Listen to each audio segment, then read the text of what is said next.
that cancer vaccine, that cancer virus that was in the original polio vaccine.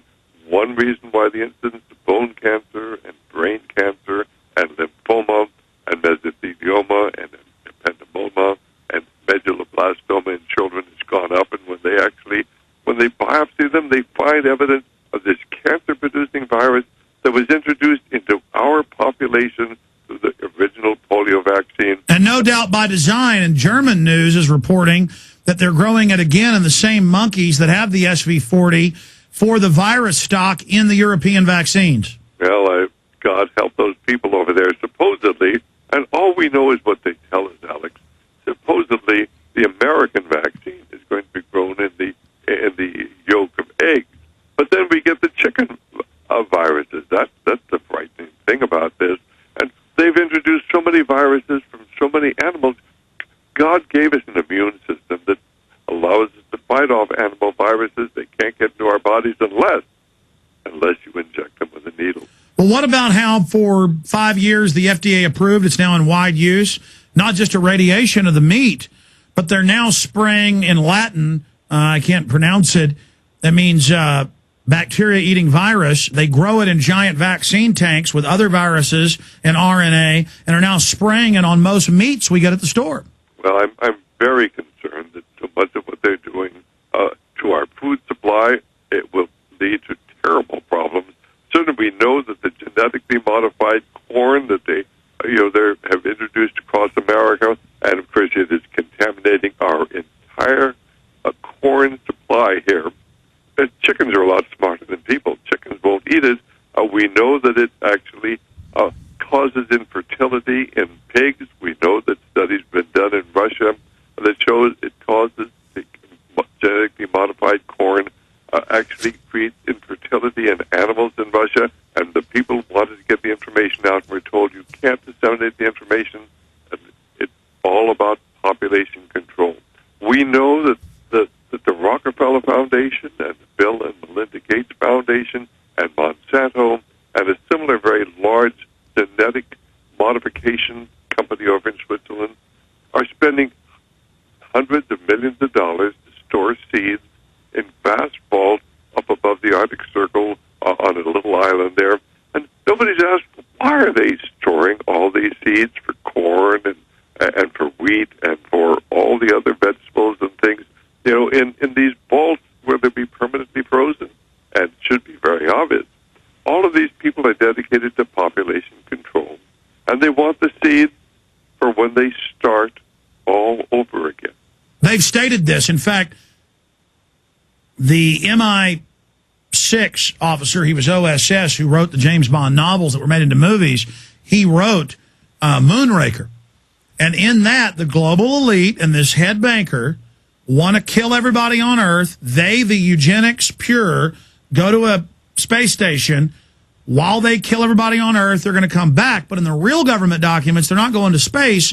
They've got the underground bases. And I saw a Reuters article 2 weeks ago. In fact, we can pull that up. UN chief or UN head visits seed vault. And it's this photo of the big armored mountain and the troops guarding the Ark. And then you read the transhumanists, they admit, which are the eugenicists, that they do plan to kill us. And they're putting in the police state grid to then carry out the medical mayhem and murder. And I want the troops and military to know something. I know this is probably going to go ahead and go to fruition. Just know you're going to be judged at your own hand. The masters you've served for are going to murder you and your family as well. Go ahead and laugh. Just remember, as you're dying with your family years from now, you asked for it, you were warned, you wanted to be part of it. Dr. Monteith?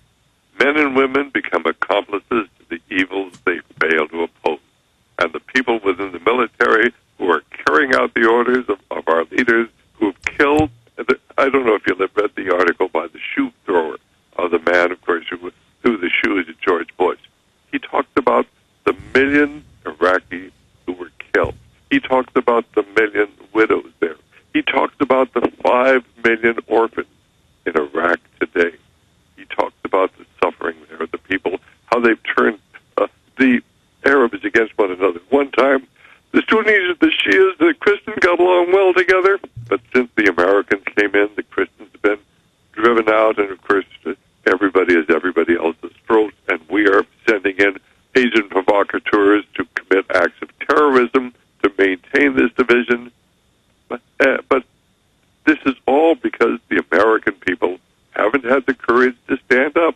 Oh, they voted for Barack Obama, who is, of course, expanding the war in Afghanistan today because he is a servant of the elite. And we're talking about the Trilateral Commission, as you do as well, the Council on Foreign Relations, the Bilderbergers, this financial elite led by David Rockefeller, who has a different worldview because he worships a different God.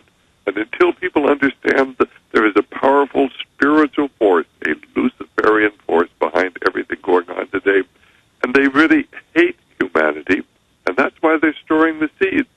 So they will have them there. Well, when they there are videos of Maurice Strong, as you know, saying we're going to destroy the entire industrial base through the world government. I mean, they're doing it now. Doctor, I remember when I was first on your show back in '99 when I was out there covering Operation Urban Warrior in Oakland with the Marines trying to confiscate our guns on video. Look how much has happened now. Everywhere they've got troops on the streets. I mean, the reports, it's just intensifying incrementally. Well, certainly, but on the other hand, you know, more and more Americans are beginning to know what's going on. I think that the other side is frightened, and I think they're going to start moving very, very rapidly.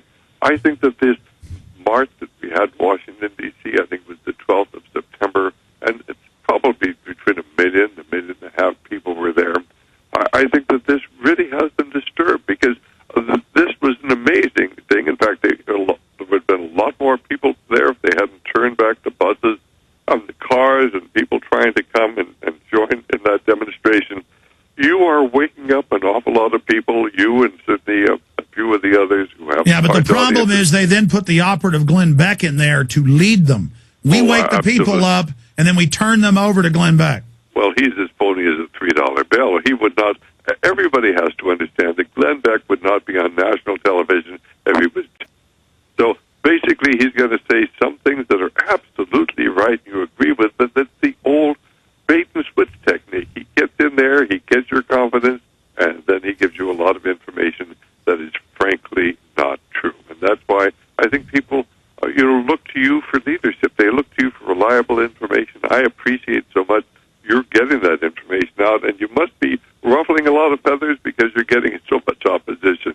People are saying, you've got to get that guy off the air. They're saying that locally here in Santa Cruz. And, of course, hopefully our station manager is going to have the courage to keep you on. But so people are beginning to wake up. I've been at this for 47 years, and we are seeing more people upset now, and especially when they're threatening our healthcare workers being fired. And let me say to the healthcare workers who are there, just tell them, if you fire me and I'm going to sue you, and I will tell any of them, I'll come back and testify you. First of all, you do not need to take the shot because by the time they have the vaccine for the H1N1 influenza virus, the epidemic is going to be just about over. It's already peaking out as we speak today. But they've got 195 million doses of the vaccine. What are they going to do with it? They've got to give it to the people. That's why they want to double up on the amount of mercury they're going to give to our children. Every child less than 10 years of age, they want to give them not one, but 2 swine flu shots. Doctor, absolutely. And the key point you make here from the CDC's own website is it's now going to be peaking in the next couple of weeks. Why then, for something incredibly mild, are they doing this? They're just fear-mongering this event to be able to expand their control. But going back to radio stations, plug the local station I'm on. It's Komi, K-O-M-Y, here in the Monterey Bay area. And it's doing a great job of getting your information out. And I hear, but very, very few people object to it. Most people really appreciate what you're saying. And I know. Well, I know that MZ, the owner of those stations, has had me on 2 different ones. Right. And I know it's been very popular, but he has said there are people viciously, a minority, saying, get me off. I want to explain something to those people. 10 years ago, or about 9 years ago, I was offered a national radio slot. I was told I would be the next Glenn Beck. Glenn Beck wasn't on the scene yet. They said we need a young Rush Limbaugh, no more New World Order, no more Federal Reserve. You reach out and grab people on the radio. And of course, as a journalist, they said this is a private meeting. You're not going to discuss this, non-disclosure, but this is the offer.